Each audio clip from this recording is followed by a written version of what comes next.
Hello, and welcome back to Nico Plays. I'm Nico.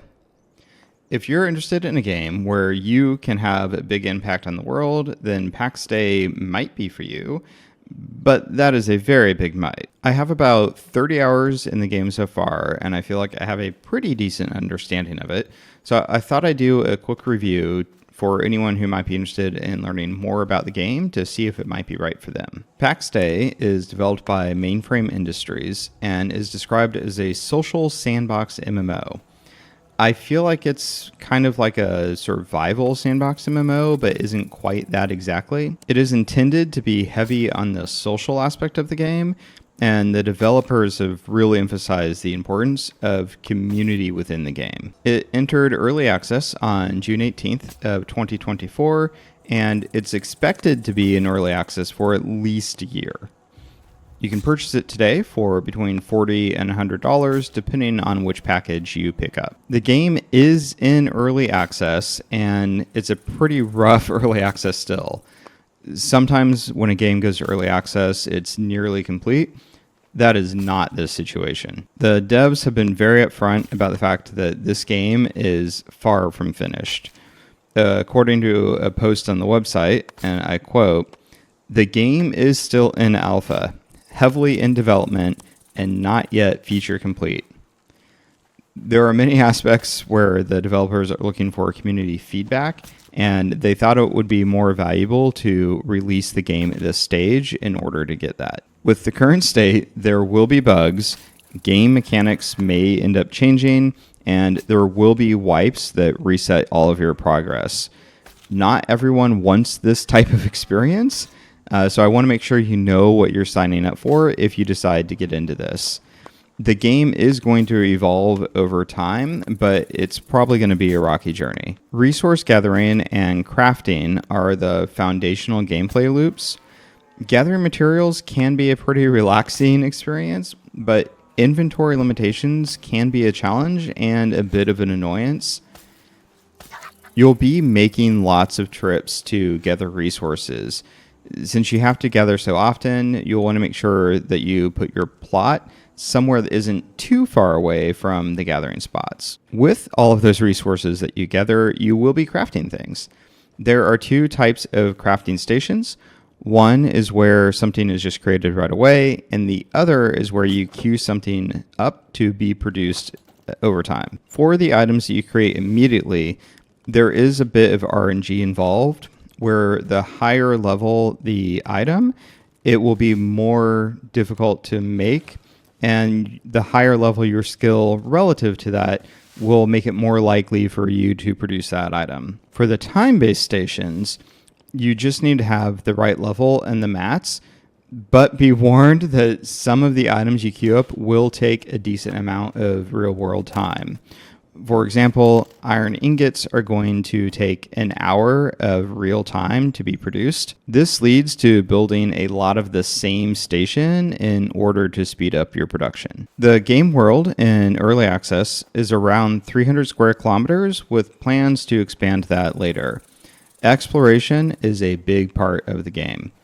This will be important for how the game story is intended to progress, which I'll touch on more in a minute. The other part of exploration, and the part that I really enjoy, is that you will find player-built structures as you wander around.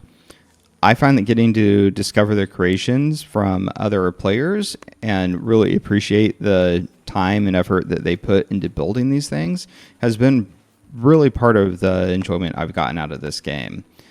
I even have a recent video where I showed off some of the cool things that people are making in my area. The combat and abilities you have is based on what equipment you have on versus a set class or archetype, which I personally enjoy. In terms of the actual fighting, I find it can feel pretty clunky. There are times where hits won't register, actions feel very sluggish and laggy, and other things that just don't feel very great to encounter. It's expected to improve as the game develops, but at the moment, it's in a pretty rough state. When it comes to PvP, they do have separate PvP and safe areas. The heartlands where you'll start and build are completely safe, so you don't need to worry about being attacked by other players while you're getting started or building your initial setup. The PvP areas will have better access to the higher tier resources. You can find these scattered about the safe areas, but there are a lot more of them in the PvP area. There is full loot drop, so you can lose everything you had on you if you die in the PvP area. I have not done PvP yet, but I have watched some, and it's apparent that PvP is still an area where a lot of development has not yet been completed. The devs have stated that where it is today is pretty much a placeholder. The core concepts of how PvP works probably won't be changing too much, but the details and implementation are likely to change a bit. There's no main character level. Instead, you level up your crafting and life skills, unlocking recipes and reducing crafting failures. This can lead to the game feeling grindy at times. Normal, casual playing is enough to unlock the basic recipes and things, but you have to be intentional about what you do in order to unlock some of the higher level items. This leads to churning out dozens of something in order to level up that skill. This will likely be changing somehow, but nothing concrete yet. One of the benefits of being released this early is that it allows for changes to be made. On the economy side, there are no NPC vendors, and at the moment there's no trading post or auction house. The developers have emphasized their intent to make this a very player-driven economy, so I don't expect that there are ever going to be NPC vendors. Given that intent, I do expect there to be a decent market experience in the future, but right now there's nothing there. This has led to a burgeoning player-driven economy. Right now that's mostly done through bartering, but people are trying to get creative with ways they can figure out a way to make it scale. As for graphics, they are pretty decent, and I find the art style pleasing, but the colors feel a little muted. I like things to look a bit more vibrant than what the palette is here. Overall, I do think it looks pretty good, and for reference, I have it set on highest settings in the gameplay that you're watching right now. The audio and sound design is adequate, but not outstanding. It could be better, and I really hope this is something that they improve upon before release. Since this is still early on, it's entirely possible that most of what they have right now is just placeholders, and that's something that can be improved in the future. While there were performance issues on day one of early access, those have been addressed pretty quickly. The devs have shared a lot of information about what sort of performance issues they're running into and how they're solving them and addressing things. The team has been really good at keeping the community up to date and informed on what's happening. That said, performance has been decent overall since day 2 or 3 of early access, even though there are still some occasional rubber band and lag issues. The developers have said this is not going to be a theme park style MMO. There are no NPCs giving out quests, nor stories that are going to be on rails.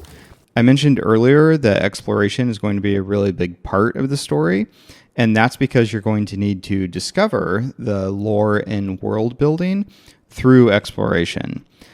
The devs have said that there are going to be notes and books and things like that scattered around that will help drive the story.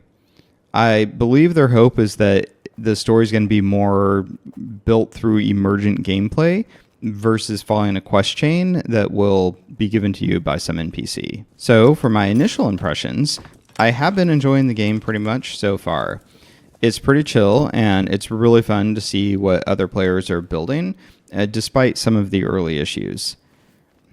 I find the gathering and building experiences to be pretty chill and relaxing and really enjoyable. I do appreciate seeing all of the cool stuff other players make, and I'm really excited about the potential of the community-driven world. Overall, I'd say it's been a pretty positive experience. There are some valid concerns when it comes to long-term playability. The game could be great and flourish for many years if it maintains a good player base, an active community, and continued dev improvements. Continuing to play long and endgame depends on content updates and player counts.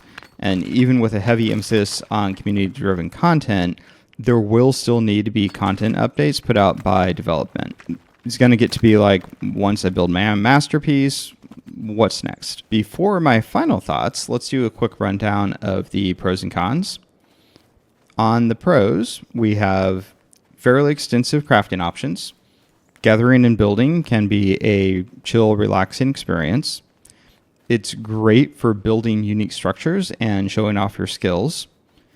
Exploration can be fun and rewarding, especially getting to see all of those cool things that people have built. There is the beginning of a really strong community, and that's being actively encouraged by the developers. And lastly, the devs have been doing a great job at interacting with and keeping the community up to date on the development process. On the con side, the lack of a more Rails-based story quest could be off-putting to some people. There could be some limitations on the plot system they have that's used for claiming and building on land. The combat is very clunky. Hopefully this will improve, but the current state is quite lacking. Crafting can feel a little tedious, especially with how many stages there are in some of the production chains. The character creation was pretty decent for early access, but it did feel limited and wasn't really fun for me personally. The community focus, with so much being player driven, might be a point of friction for solo players, and there do tend to be a lot of solo players in MMOs. And lastly, early access comes with bugs and wipes where you're going to lose all of your progress. And this game is very early access. The state of things seemed to be a cause for a lot of the negative impressions that people have been having with the game so far. So, Pax Dei is an intriguing game with a little bit of a unique approach to the MMO genre. I believe it's great for those who enjoy crafting, building, and the community-driven gameplay, but might not be for players looking for a more traditional theme park-style MMO or looking for something with compelling combat right now. Should you play it? Maybe if you're into this style and you don't mind the early access state of things.